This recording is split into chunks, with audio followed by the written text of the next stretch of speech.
காலை வணக்கம். ஆசீர்வதிக்கும் தேவன் நம்மை ஆசீர்வதிப்பாரே. ஆசீர்வதிக்கும் தேவன் நம்மை ஆசீர்வதிப்பாரே. ஆமாங்க, ஒரு காட்டுல ஒரு குருவியும் ஒரு பருந்தும் வாழ்ந்து கொண்டிருந்ததாம். அந்த குருவியும் பருந்தும் ஒரு நாள் பறந்து கொண்டிருந்த பொழுது பருந்து அந்த குருவியை பார்த்து சொன்னதா, ரொம்ப மேல பறக்க ட்ரை பண்ணாத, உன்னால என்ன போலலாம் பறக்க முடியாது என்று.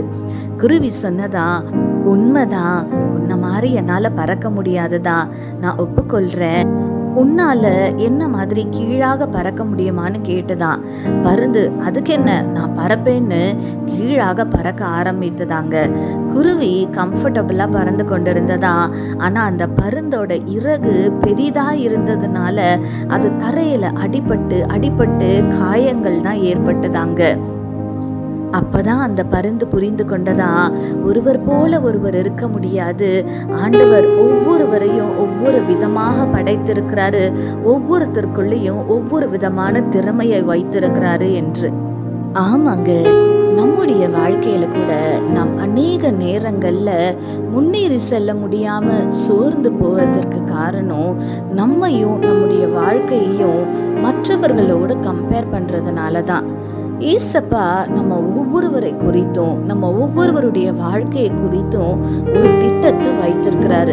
அந்த திட்டத்தை நிறைவேற்றுவதற்கு ஏற்ற கிருபைய, வரங்களை, தாளந்துகளை நம்ம ஒவ்வொருத்தருக்குள்ளேயும் வைத்திருக்கிறாரு.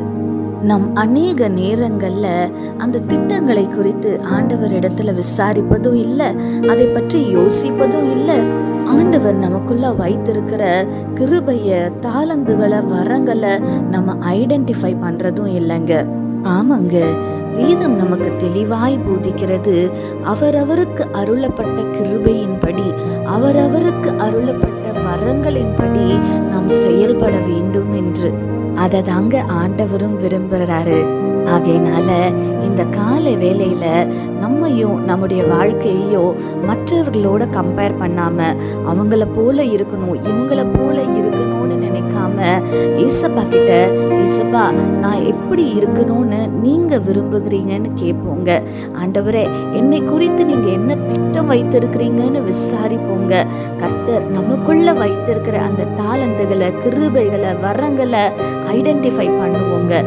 அவைகளை செயல்படுத்த கர்த்தர் நமக்கு உதவி செய்வார். நம்முடைய வாழ்க்கையும் சந்தோஷமானதாய் ஆசீர்வாதமானதாய் இருக்குங்க. நம் ஒவ்வொருவரையும் அதிகமாய் நேசிக்கிற தேவன் அவர். நிச்சயமாய் நம்முடைய வாழ்க்கையில பெரிய காரியங்களை செய்வாருங்க.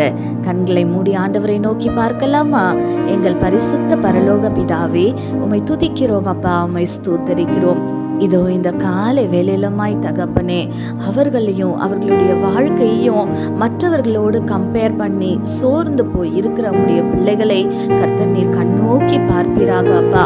எங்கள் ஒவ்வொருவரை குறித்தும், எங்களுடைய வாழ்க்கையை குறித்தும் ஆண்டவரே, நீங்க ஒரு யூனிக் பிளான் வச்சிருக்கிறீங்க ஏசப்பா. அதை நிறைவேற்றுவதற்கு ஏற்ற கிருபைய, வரங்களை, தாளந்துகளை நீங்க எங்களுக்குள்ள வைத்திருக்கிறீங்க ஆண்டவரே.